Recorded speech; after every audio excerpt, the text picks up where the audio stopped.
The poem of the man God. Preparation for the Passion. Chapter 598. The Passover Supper. 9th of March, 1945.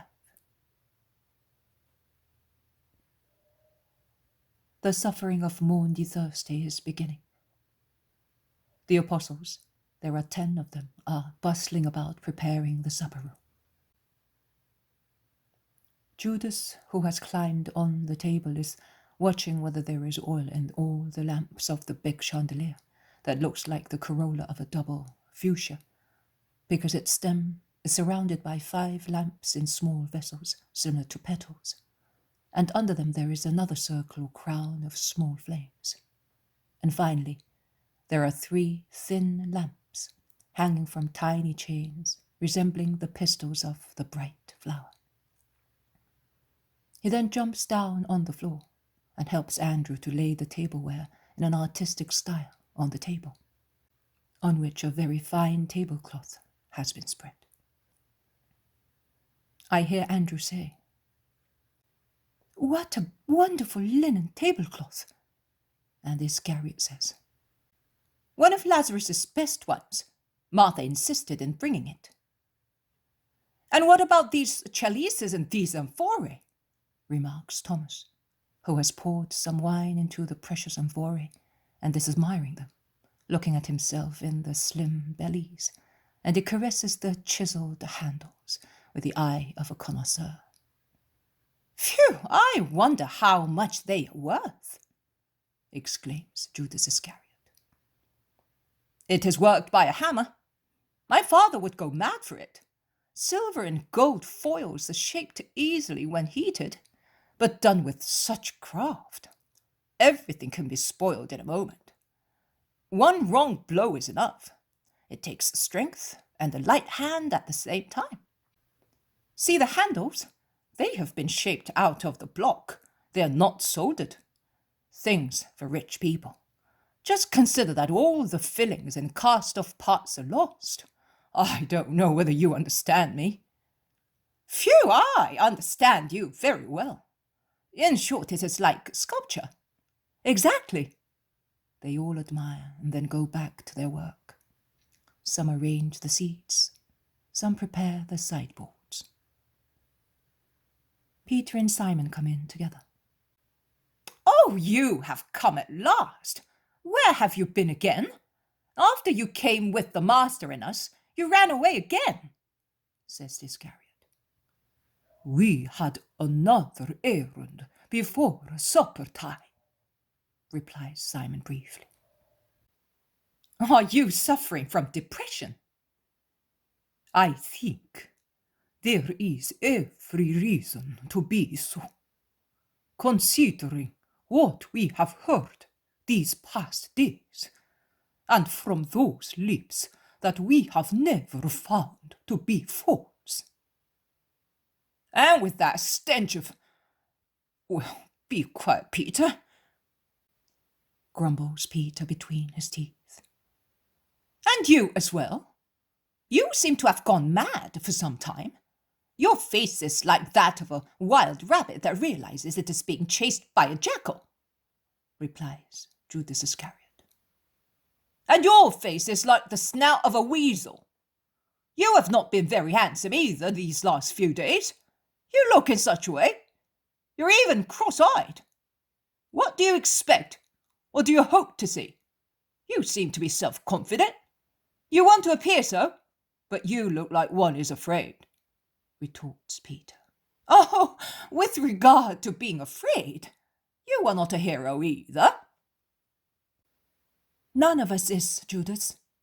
You have the name of the Maccabee, but you are not such. I, with my name, say, God grants graces. But I swear to you that I tremble like a man who knows that he brings mischance and, above all, that he has lost God's favour. Simon of Jonah, renamed the stone, is now as soft as wax near a fire. He no longer gets the weather gauge of his own free will."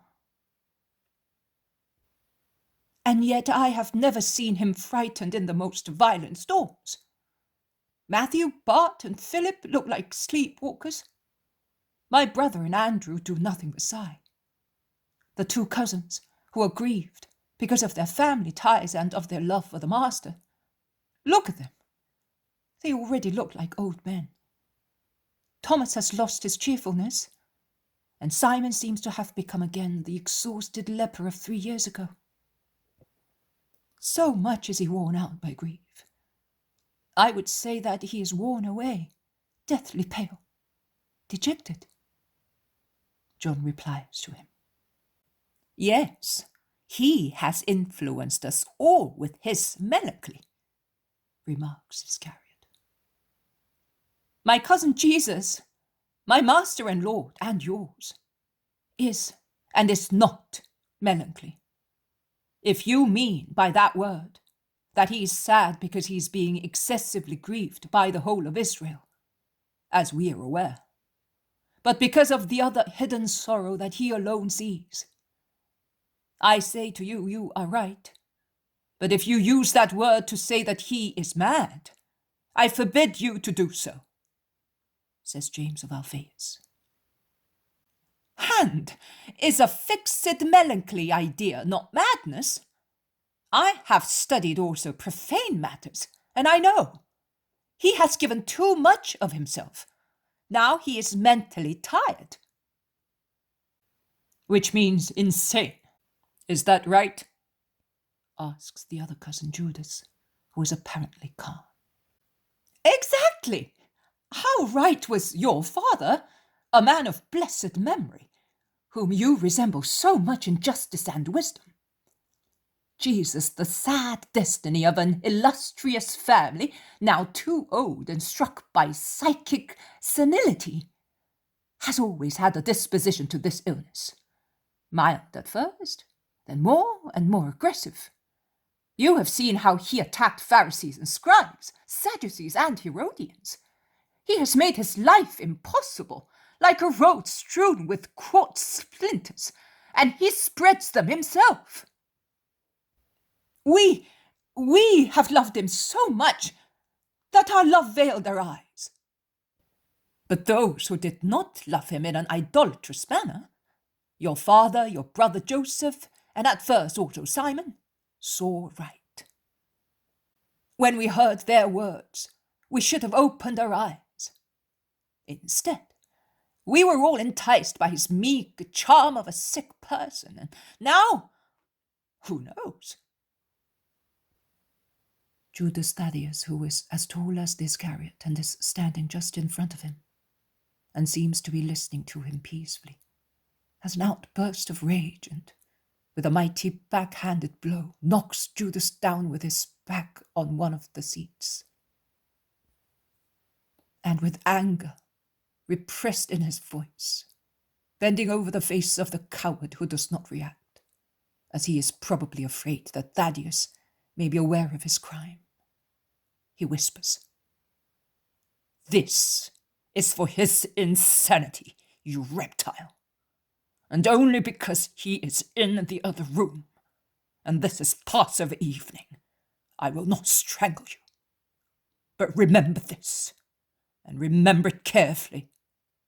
If any evil befalls him, and he is not there to check my strength, no one will save you. The halter is as good as round your neck, and these strong, honest hands of mine, the hands of a Galilean artisan and of a descendant of Goliath's stringer, will do the job for you. Get up, you spineless debauchee, and watch how you behave." Judas stands up. He is livid, but does not react in the least. And what amazes me, no one reacts to the new gesture of Thaddeus. On the contrary, it is obvious that they all approve of it. The room has just become calm again when Jesus comes in. He appears on the threshold of the little door through which his tall person can just pass. He sets foot on the small landing, and with his meek, sad smile, he says, opening his arms, "Peace be with you." His voice is tired, like that of one who is languishing physically and morally. He comes down. He caresses the fair-haired head of John, who has rushed towards him. He smiles at his cousin Judas, as if he did not know anything, and he says to his other cousin, "Your mother asks you to be kind to Joseph. He asked the women after you and me a little while ago. I am sorry I have not greeted him." "You will do it tomorrow." "Tomorrow. I shall always have time to see him." "Oh, Peter, we shall be together for a little while at last. Since yesterday you seem a will-o'-the-wisp. I see you, then I no longer see you. Today I can almost say that I lost you, and you too, Simon. Our hair, which is more white than dark, can assure you that we were not absent, craving for flesh," says Simon gravely. "Although, at all ages, it is possible to suffer from that hunger, the old worse than the young," says the Iscariot offensively. Simon looks at him and is about to reply. But Jesus also looks at him and says, "Have you a toothache? Your right cheek is swollen and red." "Yes, it is aching, but it is not worth worrying about." The others do not say anything, and the matter dies away. "Have you done everything that was to be done? You, Matthew, and you, Andrew, and you, Judas? Have you seen to the offer for the temple?" Both the first two and the Iscariot say, "Everything you said was to be done today has been done. Do not worry."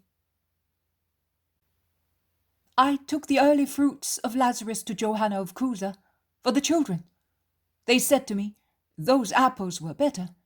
They had the savor of hunger, those ones, and they were your apples,' says John, smiling and dreaming. Jesus also smiles at the recollection. "I have seen Nicodemus and Joseph," says Thomas. "You have seen them? Did you speak to them?" asks the Iscariot with excessive interest. "Yes, I did. What's strange about it? Joseph is a good customer of my father. You never mentioned it before. That is why I was amazed." Judas tries to make up for the impression he had given previously of his worry about Thomas meeting up with Joseph and Nicodemus. "It seems strange to me that they have not come to venerate you. They did not, neither did Cusa nor Manaen. None of—" But the Iscariot laughs sneeringly, interrupting Bartholomew, and he says, "The crocodile hides itself at the right moment." "What do you mean? What are you insinuating?" asks Simon, aggressively as never before. "Peace, peace.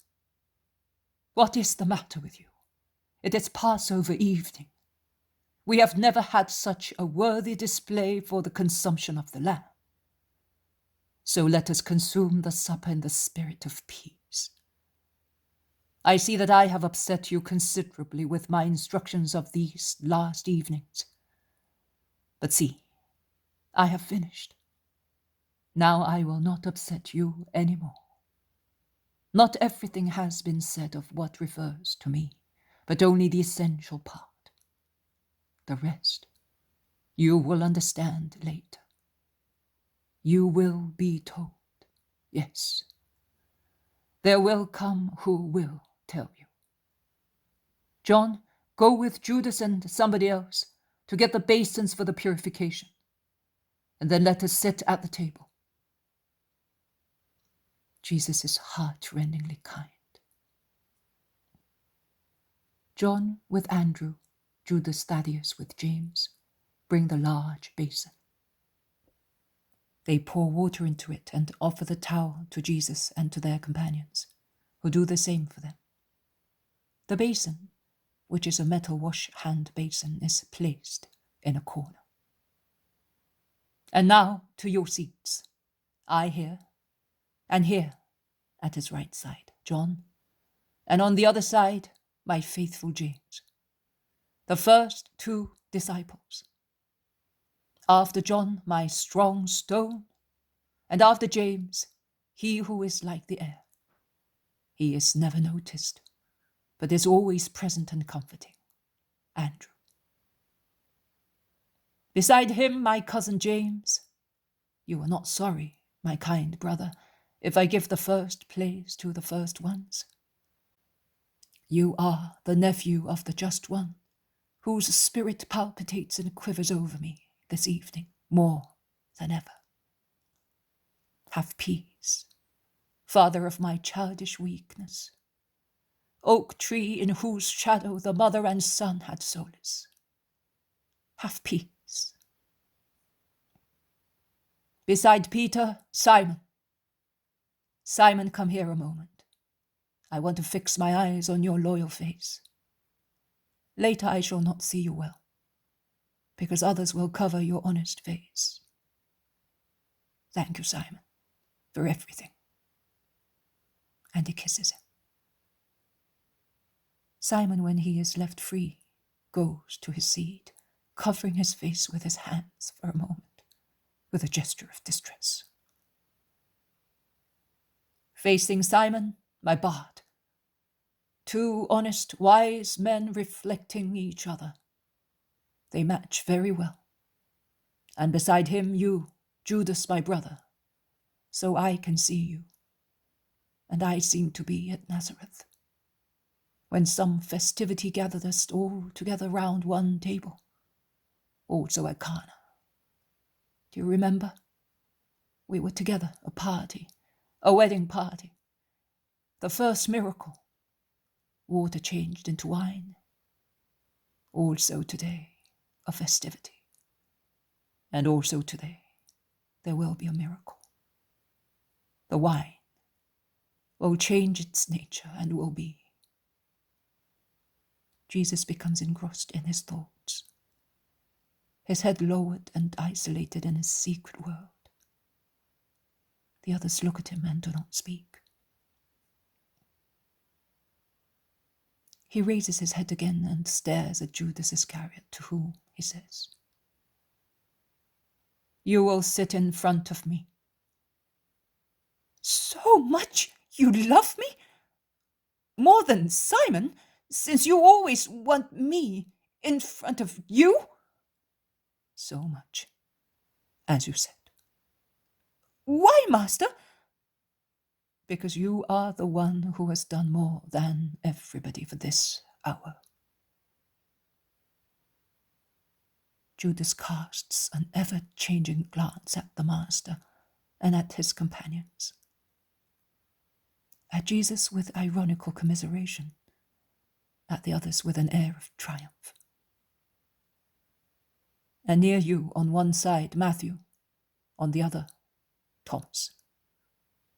"So Matthew on my left, and Thomas on my right side?" "As you wish, as you like," says Matthew. "It is enough for me to have my Saviour in front of me." Last, Philip.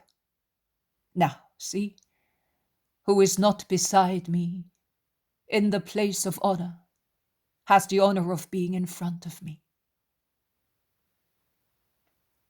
Jesus, standing in his place, pours wine into the large chalice placed in front of him.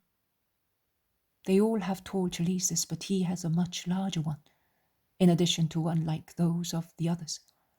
It must be the ritual chalice. He pours wine into it. He raises it. He offers it and lays it on the table.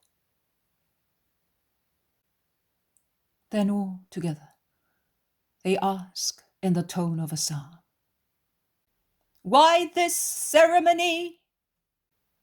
A formal question, obviously, a ritual one. To which Jesus, as the head of the family, replies, "This day reminds us of our liberation from Egypt. Blessed be Jehovah who created the first fruit of the vineyard." He takes a sip of the wine he has offered and passes the chalice to the others.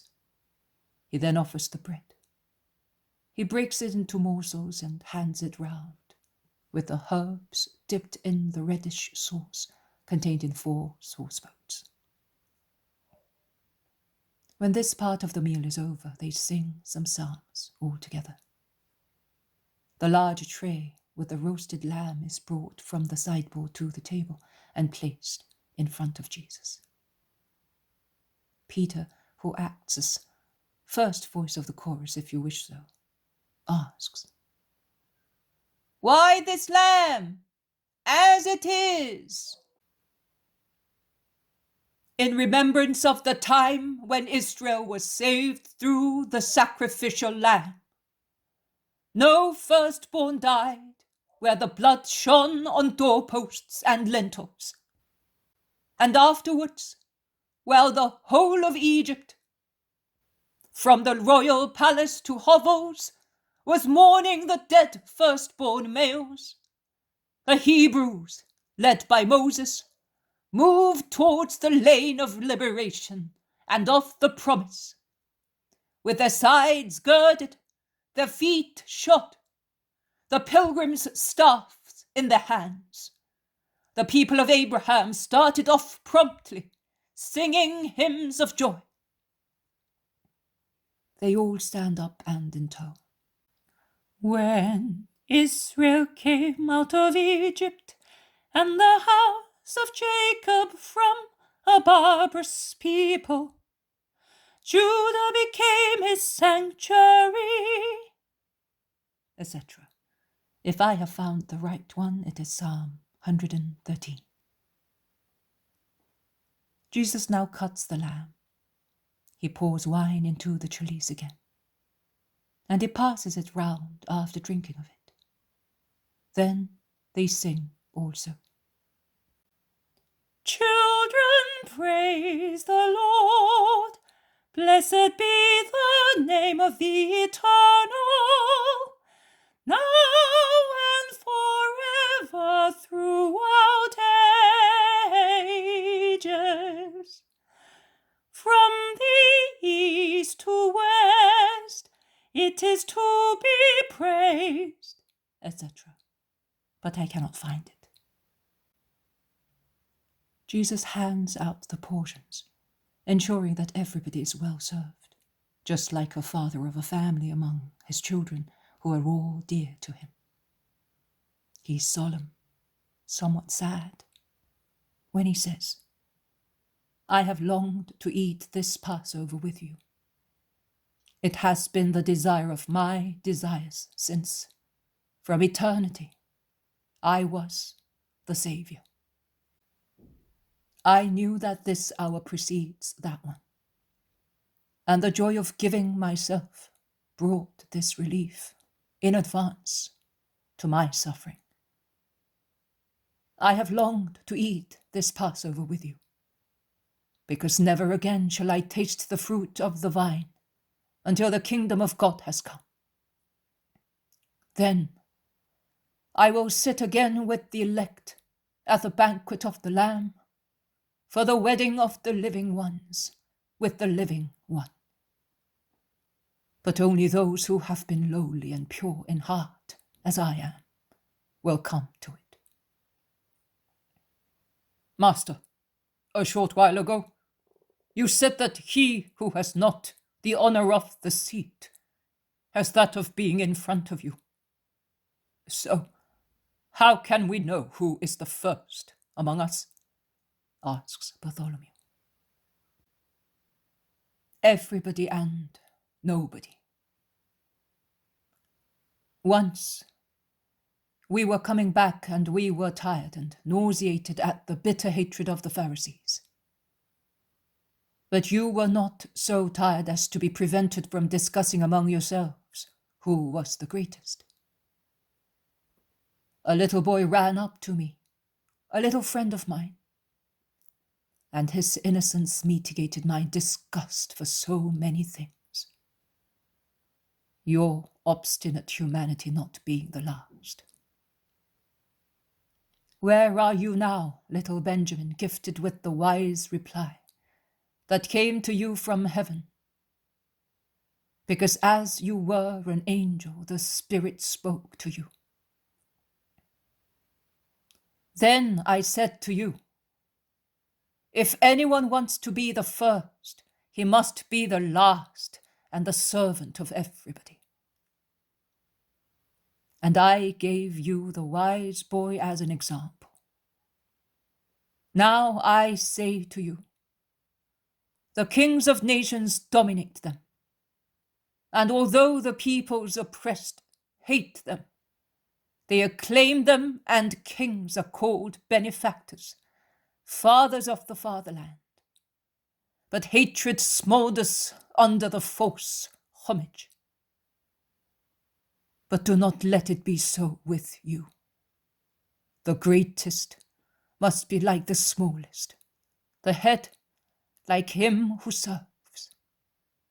Who is in fact greater, he who sits at the table or he who serves? It is he who sits at the table. And yet, I serve you, and before long I will serve you even more. You are the ones who have been with me in my trials, and I will arrange a place for you in my kingdom, in the same manner as I shall be king in it, according to the will of the Father, that you may eat and drink at my eternal table, and you may sit on thrones, judging the 12 tribes of Israel. You have remained with me in my trials. This is the only thing that makes you great in the eyes of the Father. And what about those who will come? Will they have no place in the kingdom? We alone? Oh, how many princes in my house! All those who have been faithful to the Christ in the trials of life will be princes in my kingdom. Because those who have persevered to the end in the martyrdom of life will be like you, who have remained with me in my trials. I identify myself with those who believe in me. The sorrow that I embrace for you and for all men, I give it as insignia to those who are particularly chosen. He who is faithful to me in sorrow will be one of my souls in bliss, my beloved. We have persevered until the end. Do you think so, Peter? And I tell you that the hour of trial is still to come. Simon, Simon of Jonas, Satan has asked to sift you all like wheat. I have prayed for you, that your faith may not vacillate. When you have recovered, strengthen your brothers. I know that I am a sinner, but I will be faithful to you until death. I do not have that sin, and I will never have it. Do not be proud, my Peter. This hour will change an infinite number of things, which previously were so and will now be different. How many? They bring and impose new necessities. You are aware of that. I have always said to you, even when we were going along remote places infested by highwaymen, be not afraid. No evil will befall us, because the angels of the Lord are with us. Do not worry about anything. Do you remember when I used to say to you, do not worry about what you must eat and about your clothes. The Father knows what we need. I also used to say to you, man is much more than a sparrow and a flower, that today is grass and tomorrow is hay. And yet, The Father takes care both of the flower and of the little bird. So, can you doubt that he will not take care of you? I also used to say, give to anyone who asks, and if anyone offends you, offer him the other cheek as well. I also used to say, take no bag or stick, because I taught love and trust. But now the times have changed. Now I say to you, have you ever been short of anything so far? Have you ever been offended?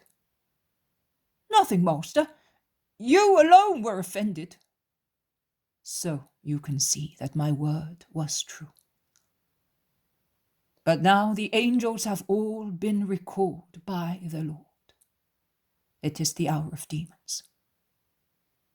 With their golden wings, the angels of the Lord are covering their eyes and enveloping themselves, and they regret that the color of their wings is not a gloomy one, because it is time of mourning, of cruel, sacrilegious mourning.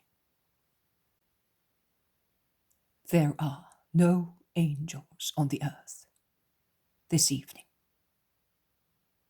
They are near the throne of God to drown the blasphemies of the deicide world and the weeping of the innocent.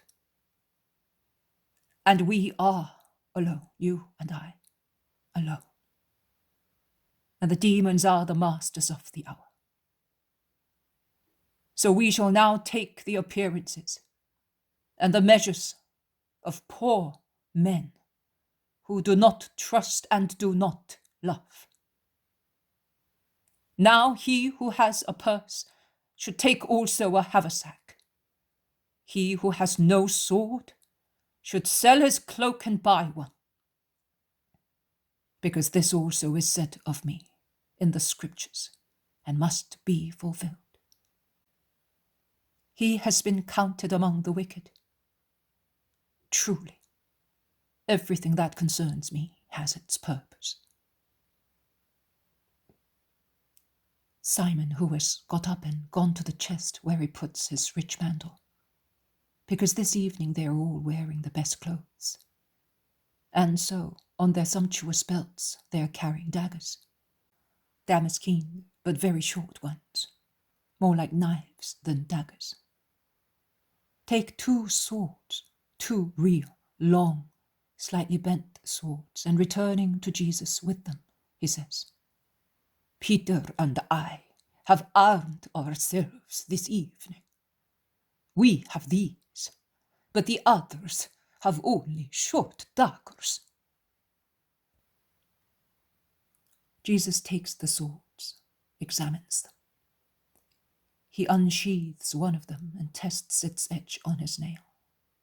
It is a strange sight, and even more strangely impressive to see that cruel weapon in Jesus' hands. Who gave them to you? Asks the Iscariot, while Jesus is examining them and is silent. And Judas seems to be on tenterhooks. Who? I remind you that my father was a noble and mighty man. But Peter, so, since when have I to give an account of the presents that I want to give my friends? Jesus raises his head after sheathing the sword again. He hands it back to the zealot. All right, they are enough. You did well in taking them. But now, before drinking the 3rd chalice, wait a moment. I told you that the greatest is the same as the smallest, and that I am acting as a servant at this table, and I will serve you even more. So far, I have given you food, a service for your bodies. Now I want to give you food for your spirits.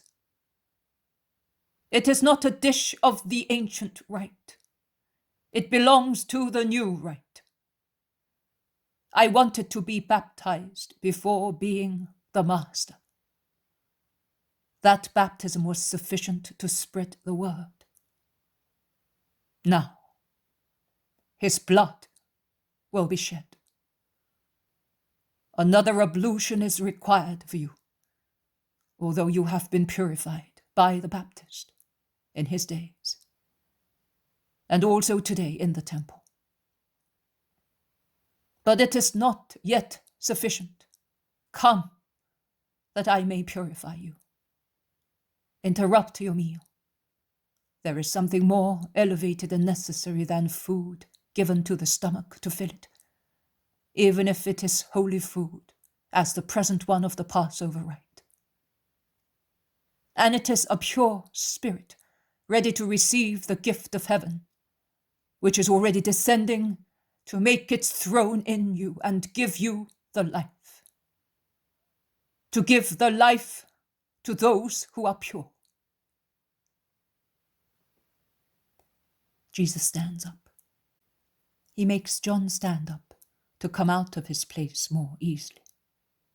He goes to the chest and takes off his red tunic and folds it, placing it on his mantle, which is there already folded. He girds himself with a large towel, and he goes towards another basin which is empty and clean. He pours some water into it. He takes it to the middle of the room, near the table, and puts it on a stool. The apostles look at him dumbfounded. Are you not asking me what I am doing? We do not know. I tell you that we are already purified, replies Peter. And I repeat to you that it does not matter. My purification will serve him who is already pure to become purer. He kneels down. He unties the Iscariot's sandals and washes his feet, one at a time. It is easy to do so because the couches are made in such a way that the feet are in the outer side. Judas is astonished and does not say anything. Only when Jesus, before putting the sandal on the left foot and getting up, makes the gesture of kissing his right foot that has already been shod, Judas withdraws his foot violently and with the sole strikes the divine mouth. He does so unintentionally. It is not a strong blow, but it grieves me so much. Jesus smiles to the apostle who asks him, Did I hurt you? I did not intend to. Forgive me, he says. No, my friend. You did it without malice, and it does not hurt. Judas looks at him, a worried, elusive look. Jesus passes on to Thomas, then to Philip. He goes round the narrow side of the table and arrives at his cousin James. He washes his feet, and when getting up he kisses him on his forehead. He passes on to Andrew, who blushes with shame and makes efforts not to weep.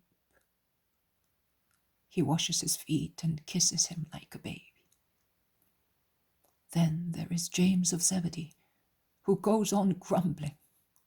Oh, Master, Master, Master, you're lowering yourself, my sublime Master. John has already untied his sandals, and while Jesus is bent drying his feet, he kisses his head. But Peter, it is not easy to convince him to submit to the right. You want to wash my feet? Do not even think about it. As long as I live, I will never allow you to do that. I am a worm, you a god, each to his own place. You cannot understand now what I am doing. Later, you will understand. Let me do it. You can do anything you like, master. Do you want to cut my neck? Do so. But you will never wash my feet. Oh, my Simon, do you not know that if I do not wash you, you will take no part in my kingdom? Simon, Simon, you are in need of this water for your soul and for the long journey you have to take. Do you not want to come with me? If I do not wash you, you will not come to my kingdom. Oh, my blessed Lord, then wash all my body, feet, hands, and head. Anyone who, like you, has had a bath needs only to have his feet washed, as he is completely pure. The feet. Man walks with his feet on filth. And it would not be much either, because as I told you, it is not what enters and comes out with food that dirties, and it is not what settles on his feet on the roads that contaminates man, but it is what smoulders and matures in his heart and comes out from it, which contaminates his actions and limbs. And the feet of a man with an impure spirit go on to orgies, to lusts, to illicit business, to crimes. Therefore, among the various parts of the body there are the ones that have much to be purified, with the eyes and mouth. Oh, man, man, a perfect being for one day, the first one, and then so corrupted by the seducer. And there was no malice in you, man, no sin.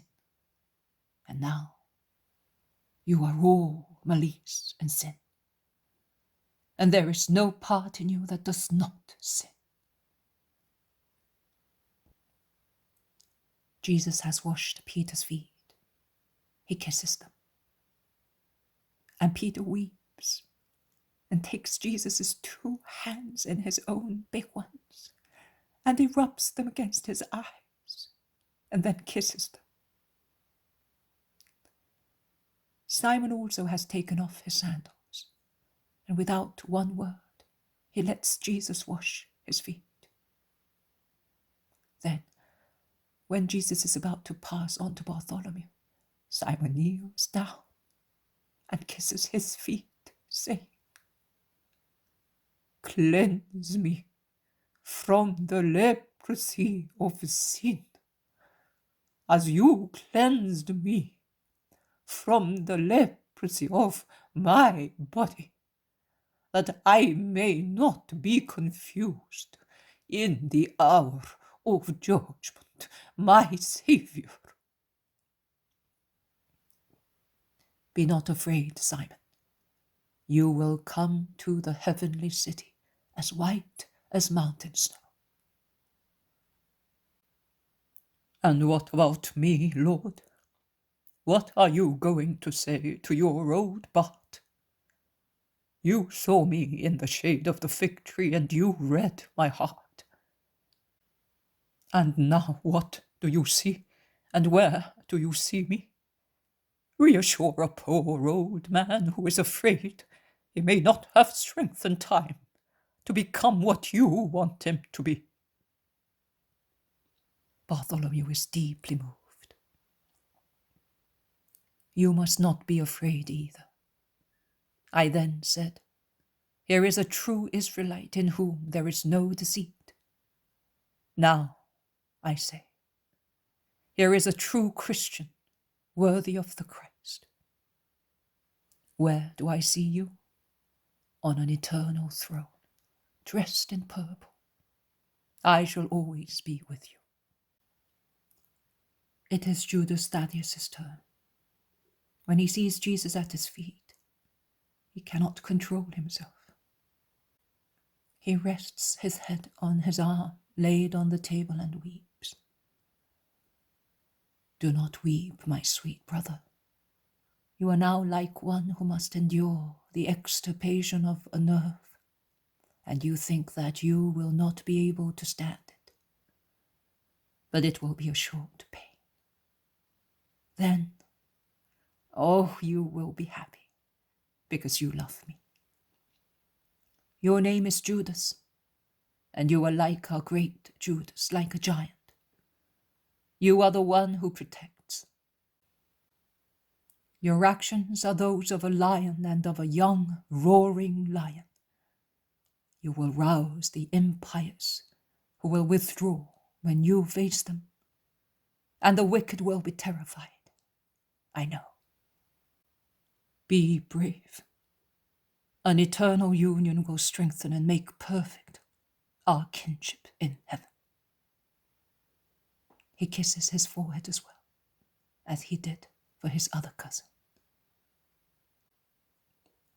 I am a sinner, Master, not me. You were a sinner, Matthew. You are now the apostle. You are one of my voices.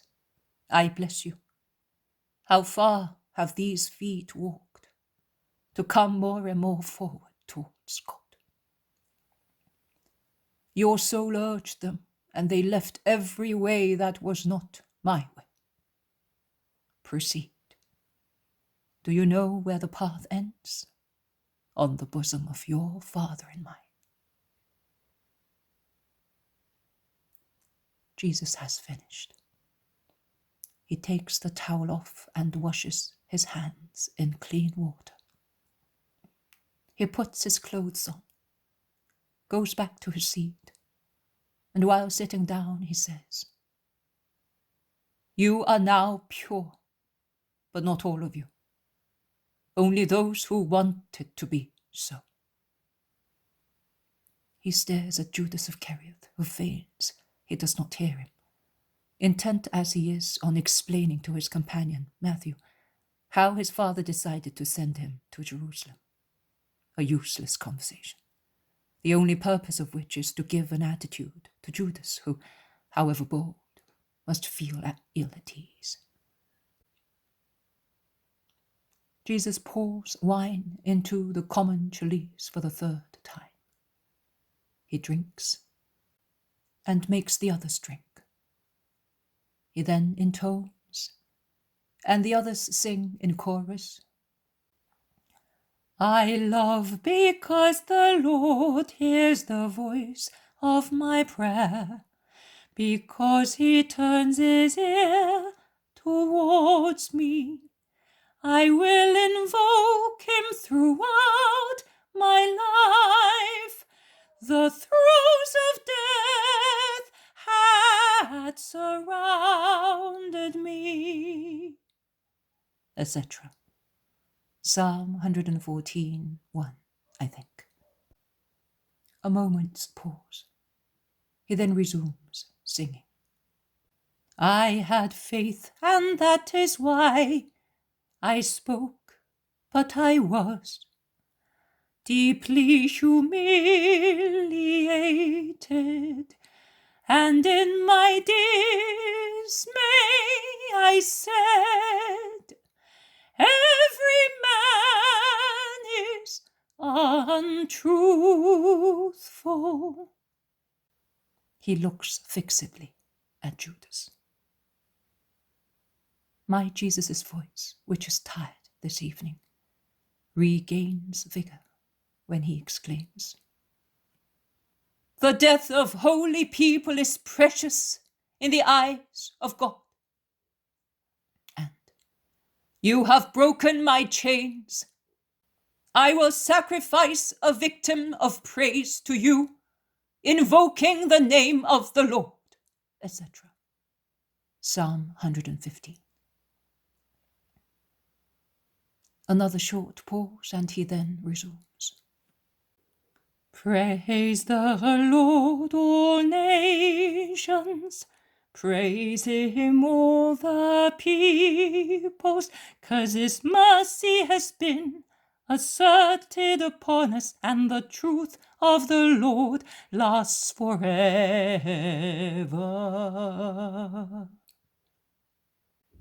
Another short pause, and then a long hymn.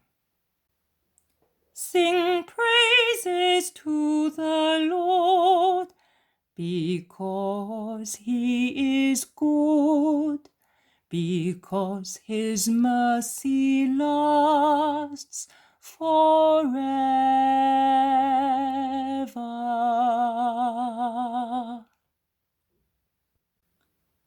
Judas of Kerioth sings so much out of tune that twice Thomas brings him back into tune with his powerful, loud baritone voice and stares at him. The others also look at him because he is generally in tune, and I have had the impression that he is proud of his voice as he is of everything else. But this evening, certain sentences upset him so much that he sings false notes, and certain glances of Jesus underlining those sentences have the same effect. One of them is, "It is better to confide in the Lord than to confide in man." Another one is, "When I was pushed, I staggered and was about to fall, but the Lord supported me." Another is, "I shall not die. I shall live and narrate the deeds of the Lord." And finally, these two that I am going to relate now strangle the traitor's voice in his throat. "The stone rejected by the builders has become the cornerstone, and blessed is he who comes in the name of the Lord."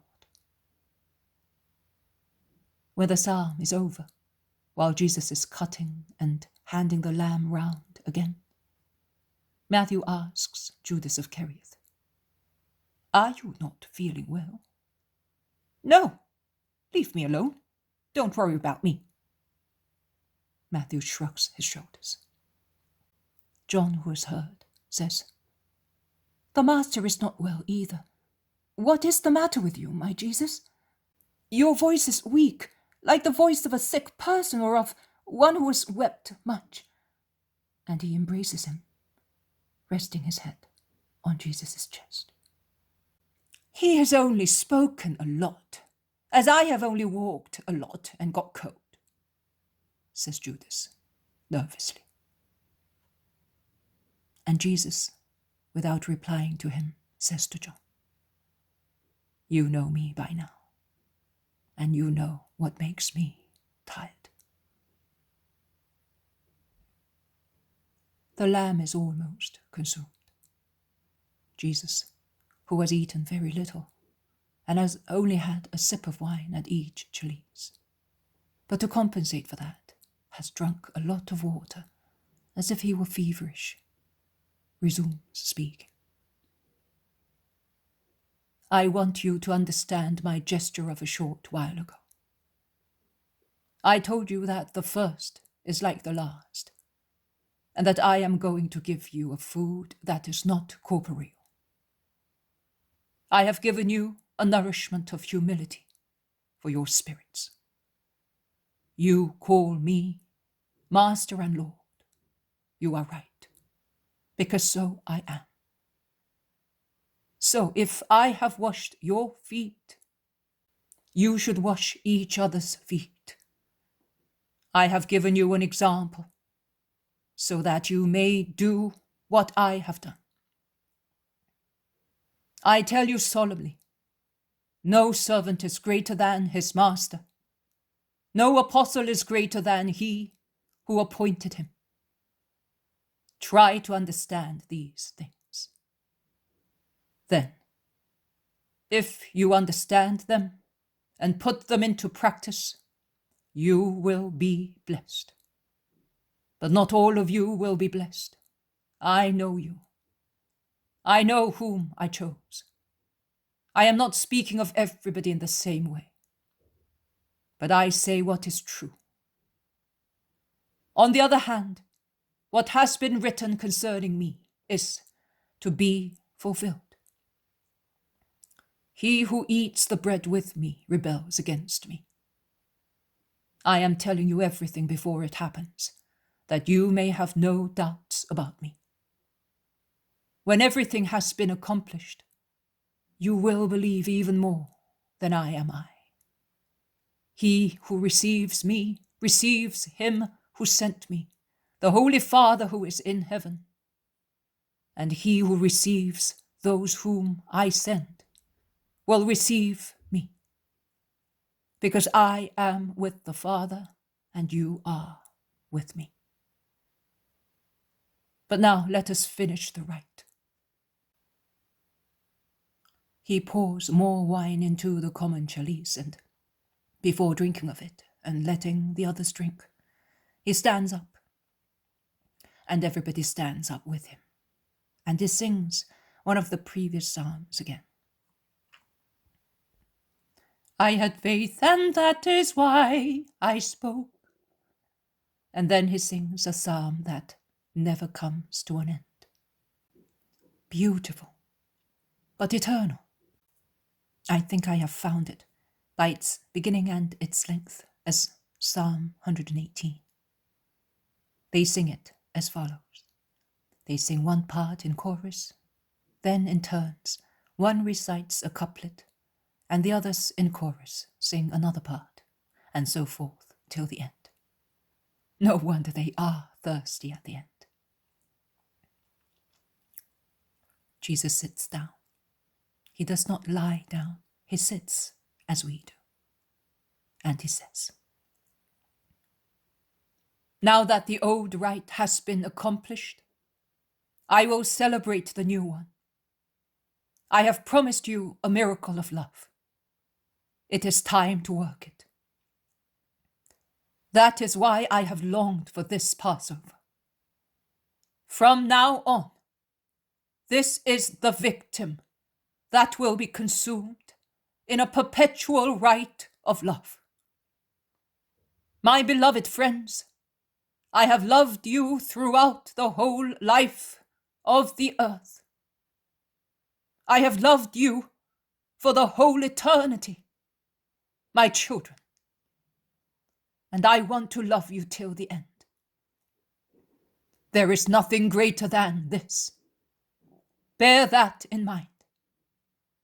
I am going away, but we shall remain forever united through the miracle that I will now work.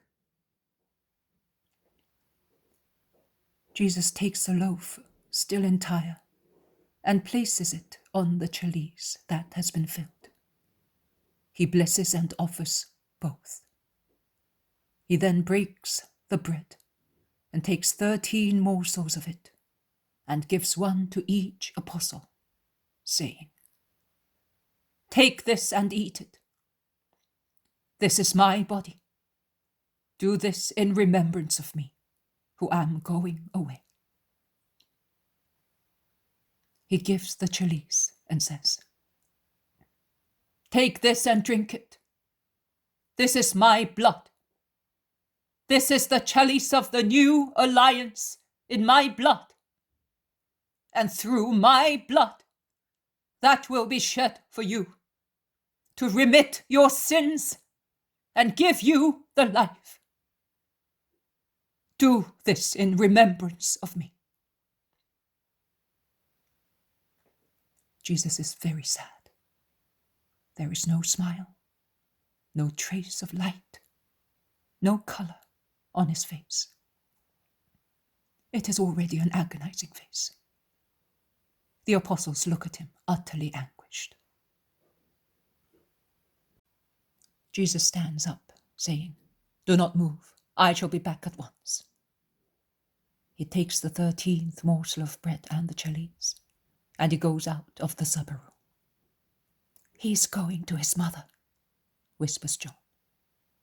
And Judas Thaddeus says with a sigh, poor woman. Peter asks in a very low voice, do you think she knows? She knows everything. She has always been aware of everything. They all speak in very low voices, as if they were in front of a corpse. But do you think that really? Asks Thomas, who does not want to believe yet. And do you doubt it? It is his hour, replies James of Zebedee. May God grant us strength to be faithful. says the zealot. Oh, says Peter, who is about to speak. But John, who is on the lookout, says, Silence, he's here. Jesus comes back in. He has the empty chalice in his hands.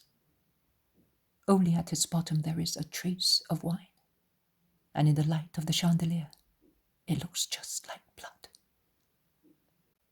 Judas Iscariot, in front of whom is the chalice, looks at it as if he were enchanted. Then he averts his eyes. Jesus watches him and shudders, and John, leaning as he is on his chest, feels it. Why not say so? You are shivering, he exclaims.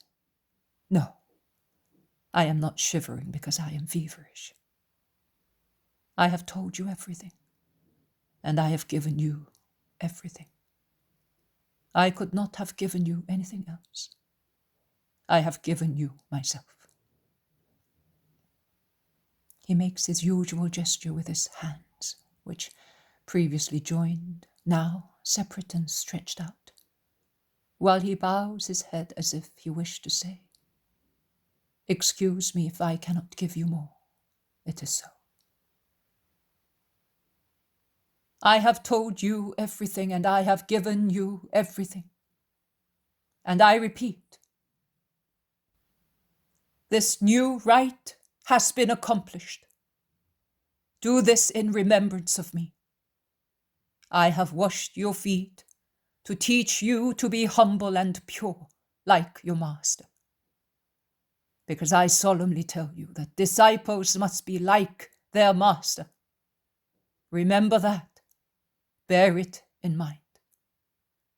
Also, when you are in high offices, remember that. There is no disciple greater than his master. As I washed you, do the same to one another. That is, love one another like brothers, helping and respecting one another, setting an example to one another, and be pure, to be worthy of eating the living bread that descended from heaven. And have the strength in yourselves and through it to be my disciples in the hostile world that will hate you because of my name. But one of you is not pure. One of you will betray me. My spirit is deeply perturbed by that. The hand of him who will betray me is here with me on this table, and neither my love nor my body and blood nor my word make him mend his ways and repent. I would forgive him going to my death, also on his behalf. The disciples cast terrified glances at one another. They scrutinize one another suspiciously. Peter stares at the Iscariot in a revival of all his doubts. Judas Thaddeus, in his turn, jumps to his feet to look at the Iscariot above Matthew's body. But the Iscariot is so sure of himself. In his turn, he looks at Matthew, as if he suspected him. He then looks fixedly at Jesus and, smiling, he asks, Is it I, perhaps? He seems to be the one who is most certain of his honesty, and to say so, not to let the conversation drop. Jesus repeats his gesture, saying, You are saying so, Judas of Simon, not I. You are saying so. I have not mentioned your name. Why are you accusing yourself?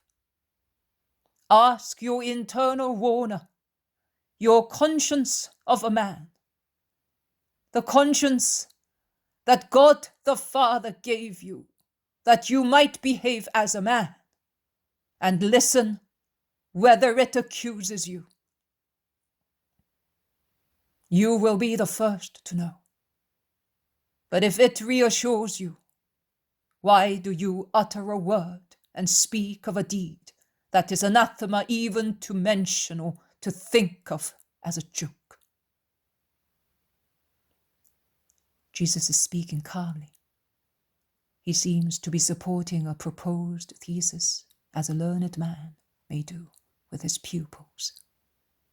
The confusion is great, but Jesus' calm appeases it.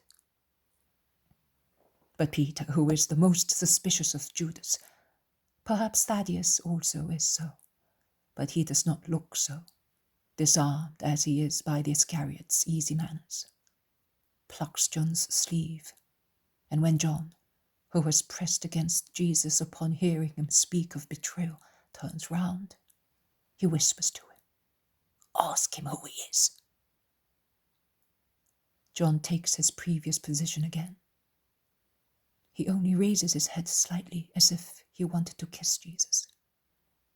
And in the meantime he whispers in his ear, "Master, who is it?" And Jesus, in a very low voice, kissing him in his turn on his head, says, "It is he to whom I shall give a piece of bread dipped in the dish." And taking another entire loaf, not the remains of the one used for the Eucharist, he detaches a large morsel. He dips it into the lamb's sauce left in the tray and says, "Take it, Judas. You like this." "Thank you, Master. I do like it." And unaware of what that morsel is, he eats it, while John, horrified, closes even his eyes not to see the horrid smile of the Iscariot as he bites the accusing bread with his strong teeth. "Well, now that I have made you happy, go," says Jesus to Judas. Everything has been accomplished here. He lays much stress on the word. What is still left to be done elsewhere? Do it quickly, Judas of Simon. "I will obey you at once, Master. Then I will join you at Gethsemane. You are going there, are you not? As usual?" "Yes, I am going there, as usual." "What has he got to do?" asks Peter. "Is he going by himself?" "I am not a baby," says Judas scoffingly, as he puts on his mantle. "Let him go. He and I know what must be done," says Jesus. "Yes, Master." Peter is silent. Perhaps he thinks he has committed a sin suspecting his companion. Resting his forehead on the palm of his hand, he becomes pensive. Jesus presses John to his heart and whispers again through his hair, "Say nothing to Peter for the time being. It would be a useless scandal." "Goodbye, Master. Goodbye, friends," says Judas, greeting them. "Goodbye," replies Jesus. And Peter says, "Goodbye, boy." John, his head almost on Jesus' lap, whispers, "Satan." Jesus alone hears him and sighs. Everything comes to an end here. But Jesus says, "I am interrupting the vision out of pity for you. I will give you the end of the supper later." Footnote number 1, addressed to Maria Valtorta's spiritual advisor, Fra Migliorini. The supper continues. There are a few moments of dead silence. Jesus has lowered his head, caressing John's fair hair mechanically. Then he rouses himself. He raises his head, he looks around, and he smiles in such a way that encourages the disciples. He says, Let us leave the table and sit all close to one another, like many children around their father. They take couches that were behind the table, those of Jesus, John, James, Peter, Simon, Andrew, and his cousin James, and they put them on the other side. Jesus sits on his own, still between James and John. But when he sees that Andrew is about to sit in the place left by the Iscariot, he shouts, "No, not there!" An impulsive shout that his great prudence does not succeed in preventing. He then modifies his expression, saying, "We do not need so much room. If we sit down, we can stay only on these. They are enough. I want you to be very close to me." Now, with respect to the table, they are placed in a U-shaped disposition, with Jesus in the center, and the table on which there are no victuals now, and Judas is placed in front of him. James of Zebedee calls Peter, saying, "Sit here.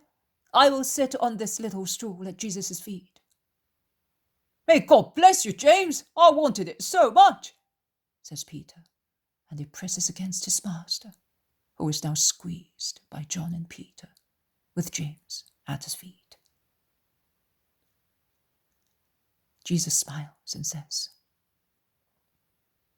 "I see that the word spoken earlier is beginning to work. Good brothers, love one another. James, I also say to you, may God bless you. Also, this action of yours will not be forgotten by the Eternal, and you will find it up there. I can obtain everything I ask for. You have seen that. A desire of mine was sufficient for the Father to allow his Son to give himself in food to man. The Son of Man has been glorified by what has happened now, because the miracle that is possible only to God's friends is a witness of power.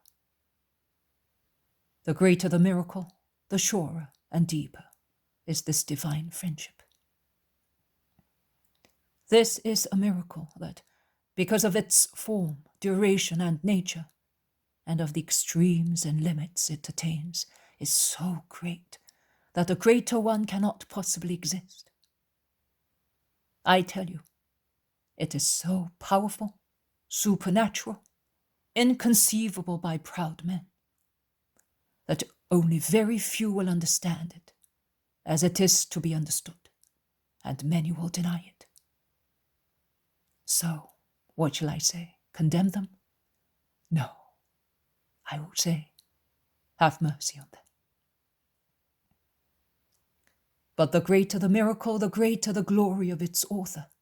It is God himself who says, "See, my beloved wanted it, had it, and I granted it, because great is his grace in my eyes."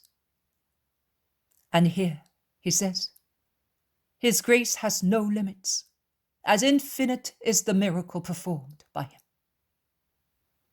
The glory that from God comes to the author of the miracle is the same as the glory that from the author returns to the Father.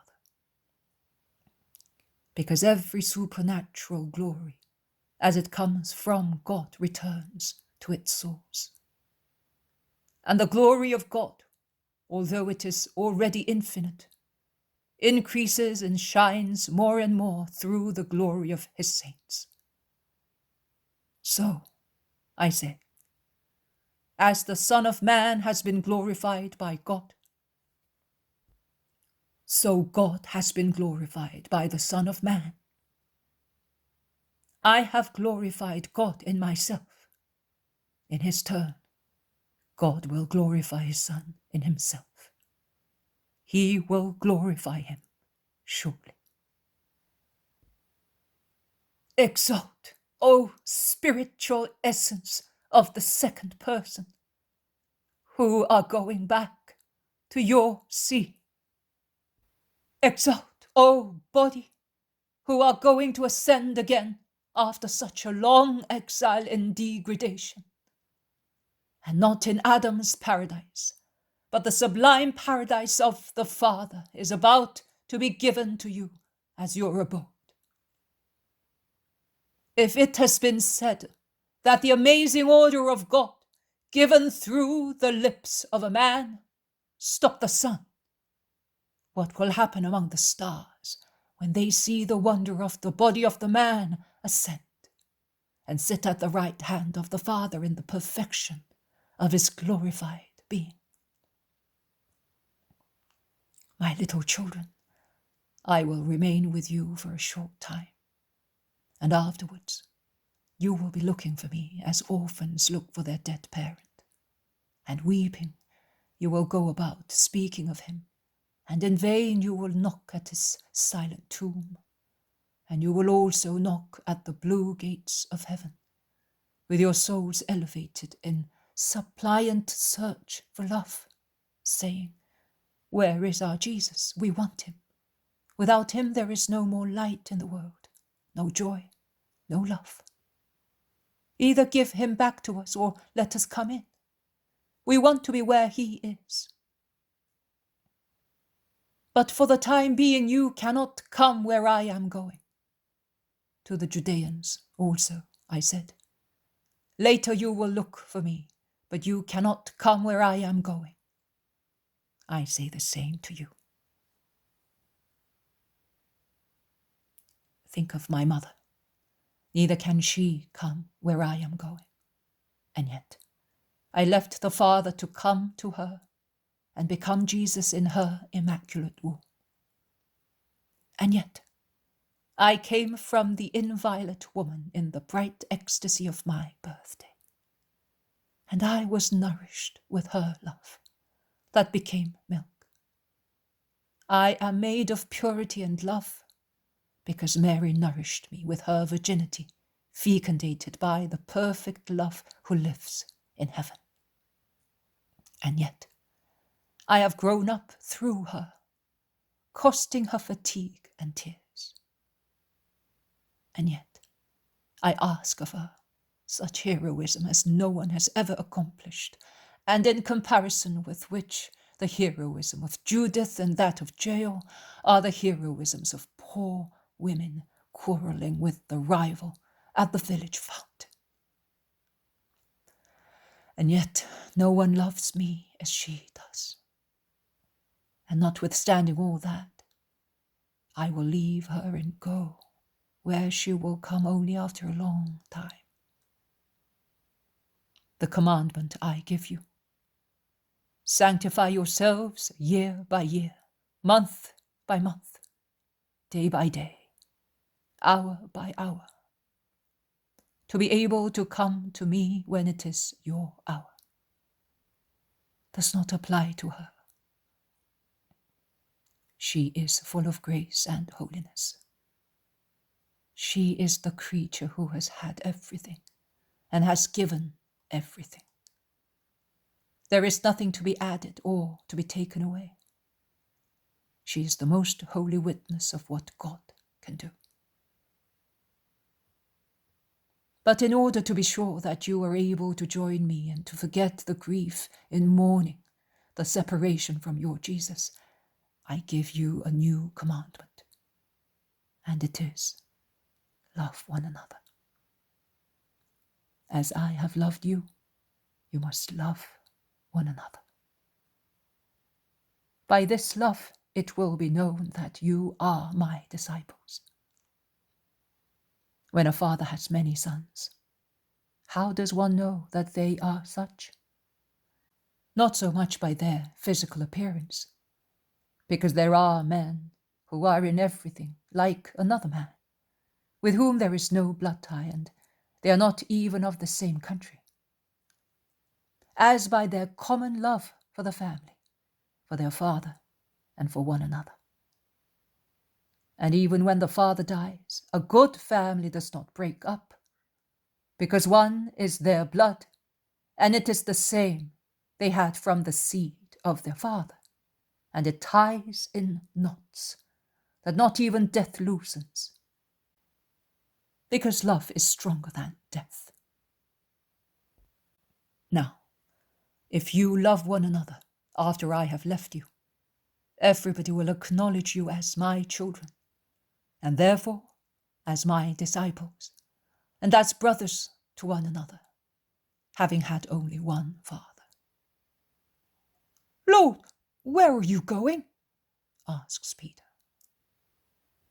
I am going where at present you cannot follow me, but you will follow me later. Why not? I have always followed you since you said to me, follow me. I left everything without regret. Now, to go away without your poor Simon, leaving me without you, who are everything to me. After that, for your sake, I left the little property I had previously. It is not fair or nice of you. Are you going to your death? All right, I will come as well. We shall go together to the next world together. But I will have defended you before that. I am ready to give my life for you. You will give your life for me? Now? Not now. I solemnly, I do solemnly tell you, before the cock crows, you will have disowned me 3 times. This is the first watch. Then the second will come, and then the third. Before the cock crows loudly, you will have disowned your Lord 3 times. Impossible, master! I believe everything you say, but not that. I'm sure of myself. Now, at present, you are. Because you still have me. You have God with you. Before long, the incarnate God will be caught, and you will no longer have him. And Satan, after making you heavy, your very certainty is a trick of Satan. Ballast to weigh you down, will frighten you. He will insinuate to you, God does not exist, I do. And as you will still be able to reason, although made dull by fear, you will understand that when Satan is the master of the hour, good is dead and evil is active. The spirit is dejected and the human is triumphant. You will then be like warriors without a leader, chased by the enemy. And in the dismay of being defeated, you will bow your necks to the conqueror. And in order not to be killed, you will disown the fallen hero. But please, do not let your hearts be upset. Believe in God, and believe also in me. Believe in me against all appearances. Let him who remains and him who runs away believe in my mercy and in the Father's. Both he who is silent and he who moves his lips to say, I do not know him. And likewise, believe in my forgiveness. And believe that whatever your actions may be in future, in good and in my doctrine, consequently in my church, they will give you equal places in heaven. In the house of my Father there are many abodes. If it were not so, I would have told you, because I am going ahead to prepare a place for you.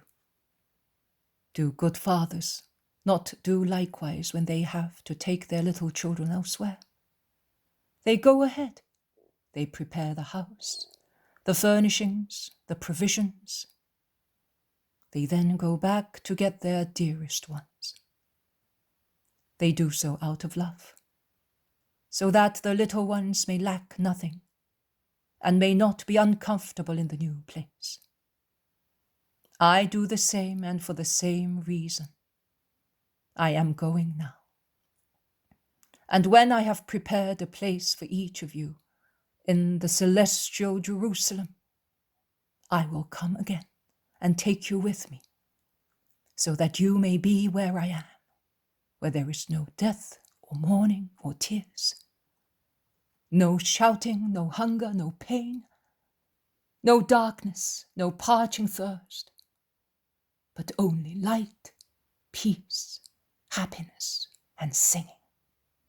Oh, song of the highest heavens, when the 12 chosen ones will sit on thrones with the 12 patriarchs of the tribes of Israel, and in the ardor of the fire of spiritual love, standing upright over the sea of beatitude, they will sing the eternal song accompanied by the arpeggio of the eternal Alleluia of the angelical host.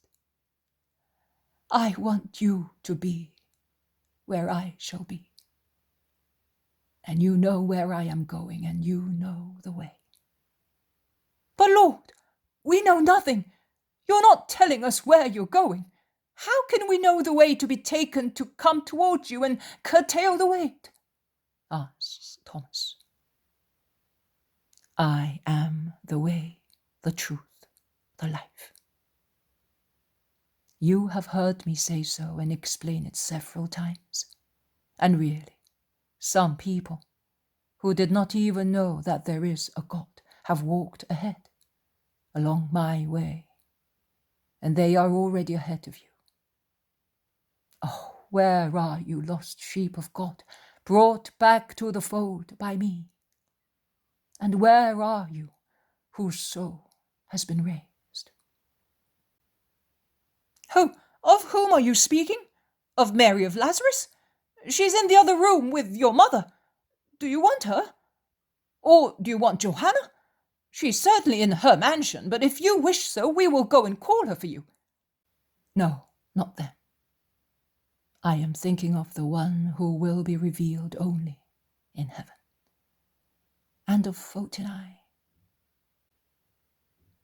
They found me, and they have never left my way again. To one I pointed out the Father as the true God, and the Spirit as a Levite in this individual adoration. To the other, who did not even know she had a soul, I said, my name is Saviour. I save whoever has the goodwill to be saved. I am the one who looks for those who are lost. I give life, truth, and purity. Those who look for me will find me. And they both found God. I bless you, weak Eves, who have become stronger than Judith. I am coming. I am coming where you are. You comfort me. May you be blessed. Show us the Father, Lord, and we shall be equal to them, says Philip. I have been with all of you for such a long time, and you, Philip, still do not know me? He who sees me sees the Father. So how can you say, let us see the Father? Can you not believe that I am in the Father, and the Father is in me? The words that I say to you, I do not say them by myself. It is the Father living in me who accomplishes all my work. And do you, all of you, not believe that I am in the Father and he is in me? What must I say to you to make you believe? If you do not believe my words, believe at least in my deeds. And I say to you, and I truly say to you, he who believes in me will perform the deeds that I do, and will perform even greater ones, because I am going to the Father. Whatever you ask of the Father in my name, I will do it, so that the Father may be glorified in his Son. And I will do anything you ask in behalf of my name is known for what it really is. Only to me, and to the Father who generated me, and to the Spirit who proceeds from our love. And everything is possible to that name. He who thinks of my name with love loves me and obtains. But it is not sufficient to love me. It is necessary to keep my commandments in order to have true love. Feelings are testified by deeds. And because of your love, I will pray the Father, and he will give you another comforter, so that he may remain with you forever. One against whom Satan and the world cannot act cruelly, the Spirit of truth, whom the world cannot receive or strike, because it cannot see him and does not know him.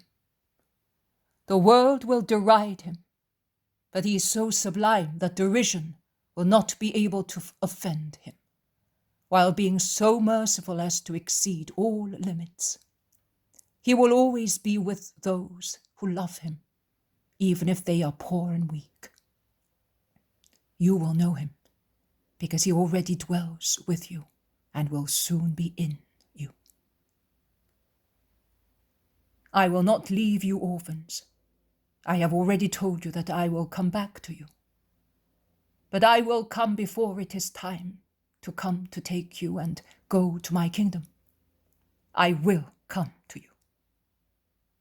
Before long, the world will no longer see me, but you see me, and will see me,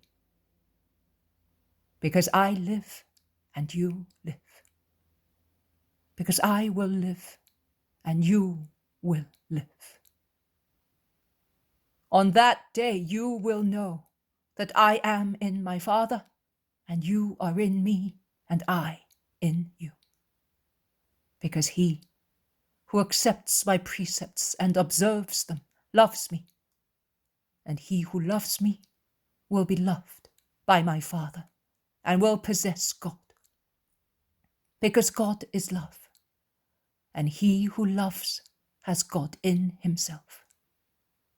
And I will love him, because I shall see God in him, and I will show myself to him, making him acquainted with the secrets of my love, of my wisdom, of my incarnate divinity. They will be my returns among the children of man, whom I love, notwithstanding that they are weak and even hostile. But these will be only weak, and I will fortify them. I will say to them, rise. I will say, come out. I will say, follow me. I will say, listen. I will say, write. And you are among them. Why, Lord, are you showing yourself to us and not to the world? Asks Judas Thaddeus. Because you love me and you keep my words. He who does that will be loved by my Father, and we shall come to him and make our home with him, in him. Whereas he who does not love me does not keep my words, and acts according to the flesh and the world. Now remember that what I said to you is not the word of Jesus of Nazareth, but it is the word of the Father, because I am the word of the Father who sent me. I told you these things, speaking to you thus, because I want to prepare you myself for the complete possession of the truth and wisdom. But you cannot yet understand or remember.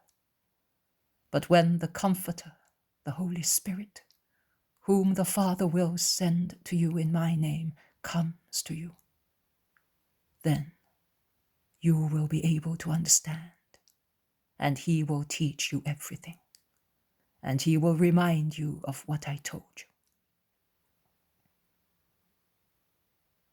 I leave you my peace. I give you my peace. I give it to you not as the world gives it, and not even as I have given it to you so far. The blessed greeting of the Blessed One is to the blessed ones. The peace I am giving you now is more profound. In this farewell, I communicate myself, my spirit of peace, to you, as I communicated my body and my blood to you, so that you may have strength for the imminent battle. Satan and the world are stirring up a war against your Jesus. It is their hour. Have peace within you.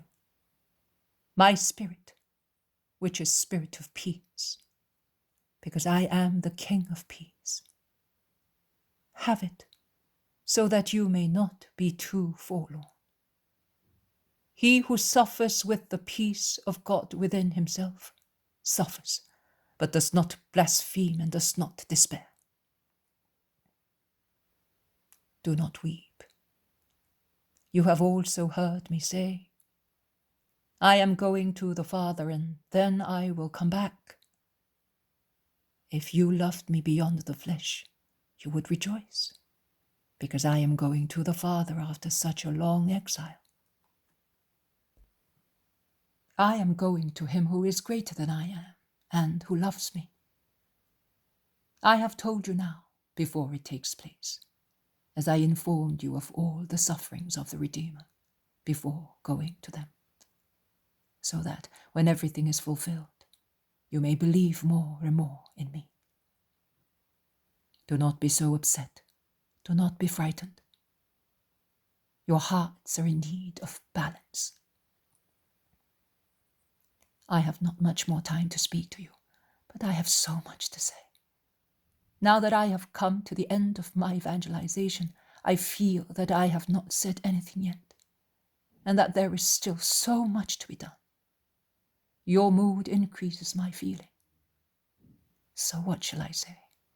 That I failed in my task? Or that you are so hard-hearted that my work has been of no avail? Shall I be in doubt about you? No. I rely on God, and I entrust you, my beloved ones, to him. He will complete the work of his word. I am not like a father who dies without having any other light but the human one. I hope in God. And although within myself I feel the urgency of all the advice, of which I see you are in need, and I realize that time flies, I am going towards my destiny with a quiet mind. I know that the dew is about to descend on the seeds sown in you, and it will make all of them spring up. Then the Son of the Paraclete will come, and they will become mighty trees. The Prince of this world, with whom I have nothing to do, is about to come. And if it were not for the purpose of redemption, he would not have had any power over me. But that is happening, so that the world may know that I love my Father, and I love him so much that I will obey him even to death. And I will, therefore, do what he ordered me to do. It is time to go. Stand up and listen to my last words.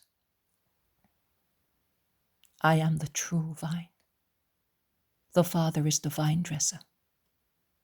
Every branch that bears no fruit he cuts, and the one that does bear fruit he prunes to make it bear even more.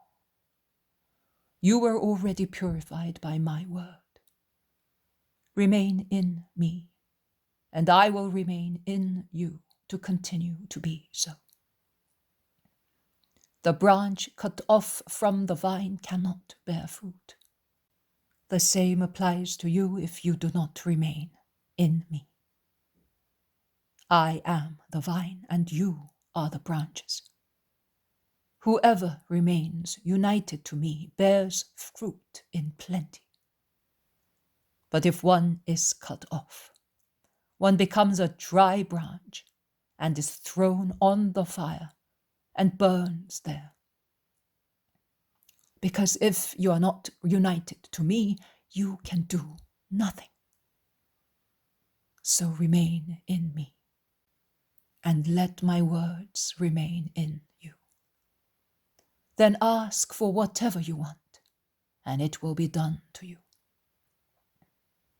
My Father will always be the more glorified, the more you bear fruit and are my disciples. As the Father has loved me, so I have loved you. Remain in my love that saves. By loving me, you will be obedient, and obedience increases mutual love. Do not say that I am repeating myself. I am aware of your weakness, and I want you to be saved. I have told you this so that the joy I wanted to give you may be in you and may be complete. Love one another. Love one another. This is my new commandment. Love one another more than each of you loves himself.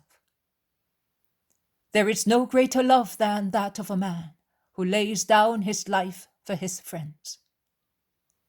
You are my friends, and I will lay down my life for you. Do what I teach and order you to do.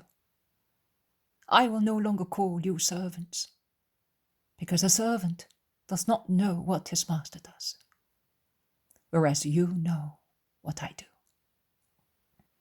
You know everything about me.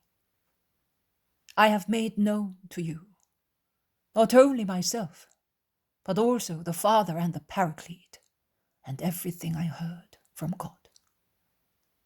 You did not choose yourselves, but I chose you and I elected you, so that you may go among peoples and you may bear fruit in yourselves and in the hearts of those who are evangelized, and your fruit may remain. And the Father may give you everything you will ask of him in my name. Do not say, so if you chose us, why did you choose a betrayer? If you know everything, why did you do that? Do not even ask who he is. He is not a man. He is Satan. I said so to my faithful friend, and I let my beloved Son say so. He is Satan. If Satan, the eternal mimic of God, had not become incarnate in human flesh, this possessed man could not have escaped my power of Jesus. I said possessed. No, he is much more. He is annihilated in Satan. Since you have driven demons away, why did you not free him? Asks James of Alphaeus. Are you asking that for your own sake, fearing that you are the one? Be not afraid of that. I, then? I? Be quiet. I am not mentioning that name. I am being merciful. Do likewise. But why did you not defeat him? Could you not do that? I could. But in order to prevent Satan from taking bodily form to kill me, I should have had to exterminate the human race before redemption. So what would I have redeemed? Tell me, Lord, tell me! Peter has fallen on his knees and he shakes Jesus frenetically, as if he were a prey to frenzy. Is it I? Is it I? Shall I examine my own conscience? I do not think so. But you said that I will disown you, and I'm quivering. Oh, how horrible if it is I! No, Simon of Jonah, it is not you. Why are you depriving me of my name, Peter? So, am I Simon again? See, you were saying so. It is I. But how could I? Tell me, all of you. When was it that I became a traitor? Simon? John? Tell me! Peter. I am calling you Simon, because I am thinking of our first meeting when you were Simon. And I am thinking how you have always been loyal since the first moment. It is not you. I, the truth, am telling you. Who then? It is Judas of Kerioth. Have you not yet understood that? Shouts Thaddeus, who can no longer restrain himself. Why did you not tell me before? Why? Shouts Peter as well. Silence! It is Satan. He has no other name. Where are you going, Peter? To look for him. Leave that mantle and that weapon at once. Or shall I drive you away and curse you? No! Oh, my Lord! But have I become delirious? Have I? Oh! Peter has thrown himself on the ground and is weeping at Jesus' feet. I give you my commandment. Love and forgive one another. Have you understood? Even if in the world there is hatred, let only love be in you. For everybody. How many traitors you will find on your way. But you must not hate them and return evil for evil. Otherwise, the Father will hate you. I have been hated and betrayed long before you. And yet, as you can see, I do not hate. The world cannot love what is different from it. Therefore, it will not love you. If you belonged to it, it would love you. But you are not of the world, as I took you away from the world. And that is why you are hated. I said to you, a servant is not greater than his master. If they have persecuted me, they will persecute you as well. If they have listened to me, they will listen to you too. But they will do everything because of my name, since they do not know. They do not want to know him who sent me. If I had not come and I had not spoken, they would not be guilty. But now their sin has no excuse. They have seen my deeds, they have heard my words, and yet they have hated me, and the Father with me. Because the Father and I are one unit, only with the love. But it is written, you hated me for no reason. But when the Comforter comes, the Spirit of truth who proceeds from the Father, he will bear witness of me. And you also will witness for me, because you have been with me since the beginning.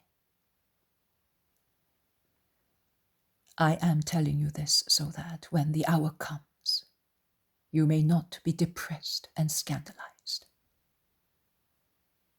The time is about to come when they will expel you from synagogues, and those who kill you will think that they are doing a holy duty for God. They have not known either the Father or me. That is their excuse. I have not told you these things so extensively before this hour, because you were just like newborn babies. But the mother is now leaving you. I am going away. You must become accustomed to other food. I want you to know. Not one of you has asked me again, where are you going? Sadness is making you dumb. And yet, my going away is a good thing also for you. Otherwise, the Comforter will not come.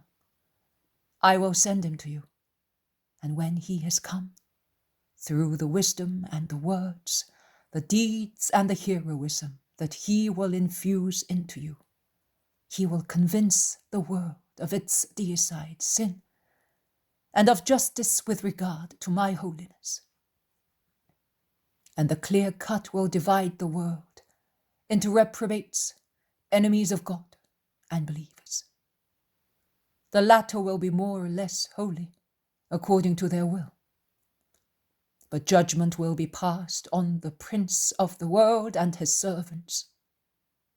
I cannot tell you more, because you are not yet able to understand. But he, the Paraclete, will give you the whole truth, because he will not speak as from himself, but he will tell you everything he heard from the mind of God, and will announce the future to you.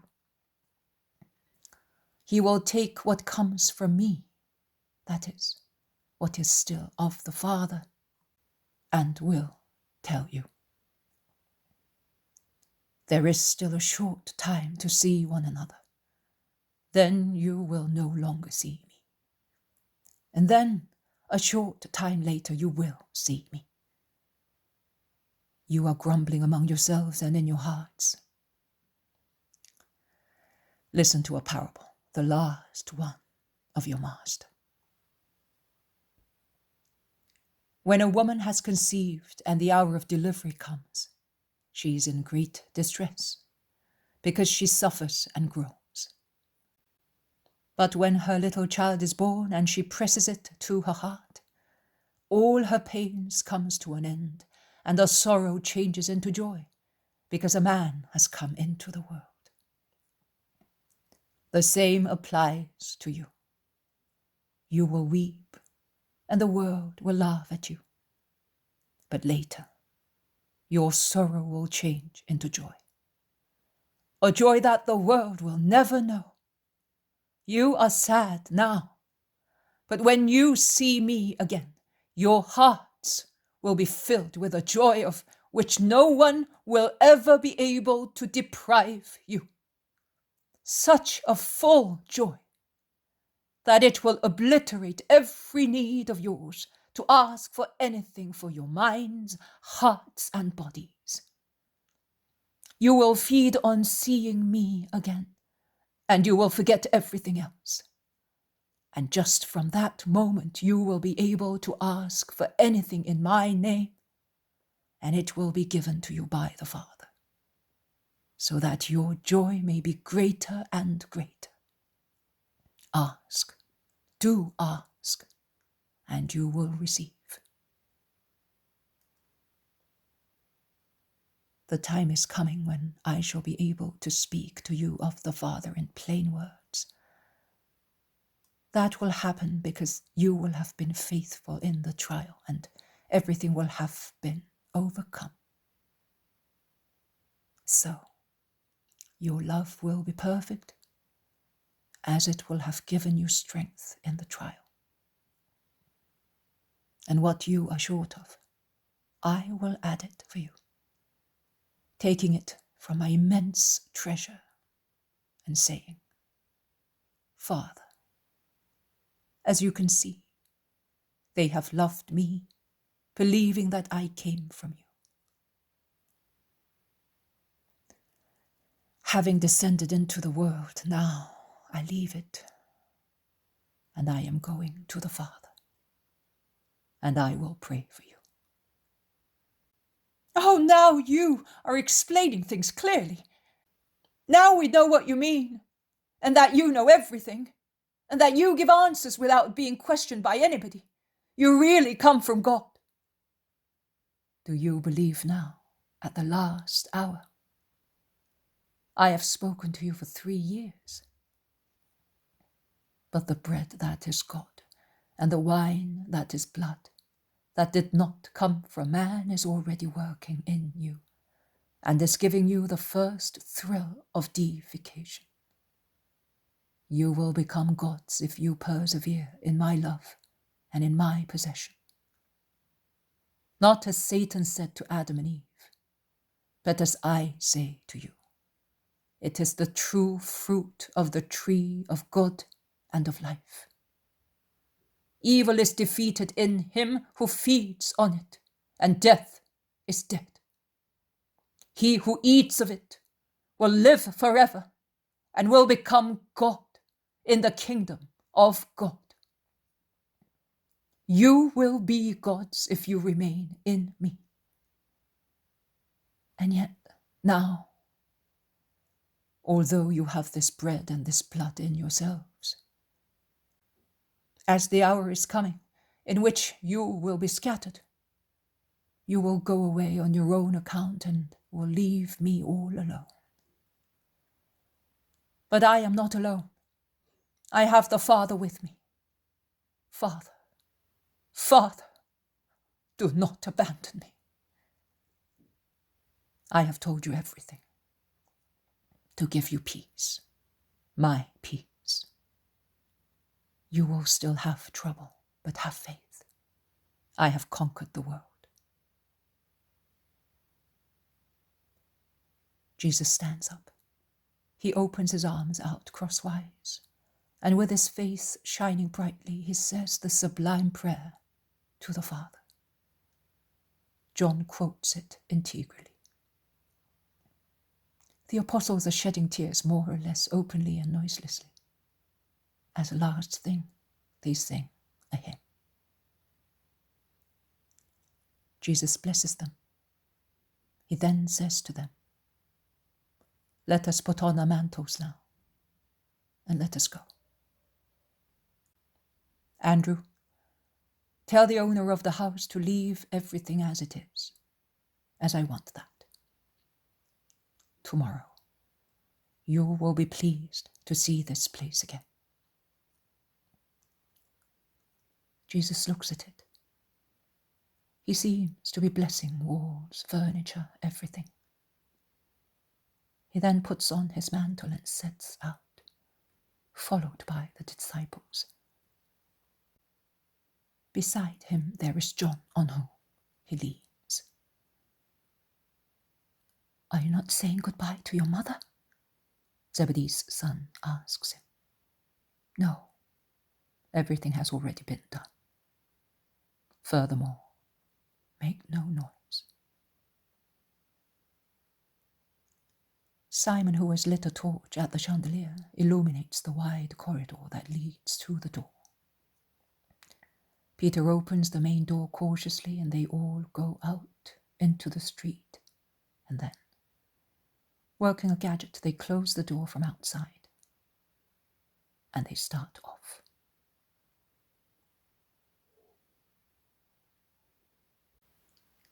February 17th, 1944. Jesus says, in addition to the consideration of the love of a God who becomes food for men, 4 main teachings stand out from the episode of the supper. The first, the necessity for all the children of God to obey the law. The law prescribed that a lamb was to be consumed at Passover, according to the ritual given to Moses by the Most High. And I, the true Son of the true God, did not consider myself exempted because of my divine quality from the law. I was on the earth, man among men, and the master of men. I had, therefore, to do my duty towards God as and better than anybody else. Divine favors do not dispense from being obedient and from making an effort towards a greater and greater holiness. If you compare the most sublime holiness with divine perfection, you will always find it full of defects. And consequently, it is obliged to strive to eliminate them and achieve a degree of perfection as similar as possible to God's. The second, the power of Mary's prayer. I was God who had become flesh, a flesh that, being without stain, had the spiritual strength of dominating the flesh. And I do not refuse. On the contrary, I implore the help of the full of grace, who in that hour of expiation would have also found heaven closed over her head. That is true, but not to the extent that she should not succeed in detaching an angel from it, since she is the queen of angels, to console her son. Oh, not for herself, poor mother. She also has tasted the bitter abandonment by the Father. But by means of that suffering, offered for redemption, she obtained and made it possible for me to overcome the anguish of the Garden of Olives and to bring the passion to completion in all its multiform bitterness, each of which aimed at cleansing a form and a means of sin.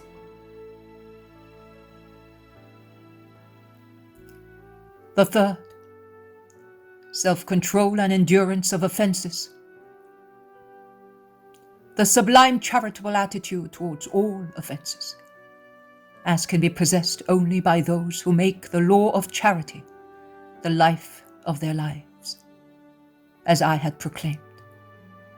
And I had not only proclaimed it, but I had really practiced it. You cannot imagine what it was for me to have the traitor at my table, to have to give myself to him and humiliate myself before him, to have to share with him the ritual chalice and put my lips where he had put his, and make my mother do the same. Your doctors have discussed and still discuss the rapidity of my end, and they say it originated in a heart lesion brought about by the blows of the scourging. Yes, my heart was injured also by those blows, but it had already been damaged at the supper. I was heartbroken by the effort of having to endure the traitor at my side. It was at the supper that I began to die physically. What followed was only an increase of an already existing agony. What I was able to do, I did it, because I was all one with the love. Also, when the God love withdrew from me, I was able to be love, because I had lived of love during my 33 years. It is not possible to reach perfection, as is required, to forgive and put up with our offender, if one has not acquired the habit of love. I had acquired it, and I was able to forgive and bear that masterpiece of an offender, which was Judas. The fourth, the more one is worthy of receiving a sacrament, the greater its effect. That is, if one has become worthy of it through persevering goodwill, that subdues the flesh and makes the spirit sovereign, mastering concupiscences, directing one's being towards virtues, bending it like a bow towards the perfection, and above all, of love. Because when you love, you are inclined to make the person you love happy. John, who loved me as nobody else did, and who was pure, received the utmost transformation from the sacrament. He began, as from that moment, to be the eagle that is accustomed to soaring easily in the high heaven of God and staring at the eternal sun. But woe to him who receives the sacrament without being worthy of it, and who, on the contrary, has increased his human unworthiness with mortal sins. Then, instead of being the germ of preservation and life, it becomes the germ of corruption and death. Death of the spirit and decomposition of the flesh, whereby it bursts, as Peter says with regard to Judas. It does not shed blood, the vital liquid always beautiful in its purple hue, but its entrails burst out, blackened by lechery, rottenness, pouring out of the decomposed body, as out of the carrion of an unclean animal, a disgusting sight for passers-by. The death of the profaner of the sacrament is always the death of a desperate person, who, therefore, does not know the placid passing away peculiar to those who are in grace, or the heroic death of the victim who suffers intensely but looks fixedly at heaven and feels certain peace in the soul. The death of the one in despair is marked, dreadful contortions and terror. It is a horrible convulsion of the soul, already gripped by the hand of Satan, who chokes it to detach from the body and suffocates it with his nauseating breath. That is the difference between those who pass away after being nourished with love, faith, hope, and every other virtue and heavenly doctrine, and with the angelical bread that accompanies them with its fruit. Better still, if with its real presence in the last journey. And those who pass away after the life of a brute, with the death of a brute that grace and the sacrament cannot comfort. The former is the serene end of a saint, to whom death opens the eternal kingdom. The latter is the frightful fall of a damned soul, that feels it is falling into eternal death, and in a moment knows what it wanted to lose, and for which it can no longer find any remedy. Acquisition and joy for the former, despoilment and terror for the latter. This is what you give yourselves, according to whether you believe and love, or you do not believe and you deride my gift. And it is the lesson of this contemplation.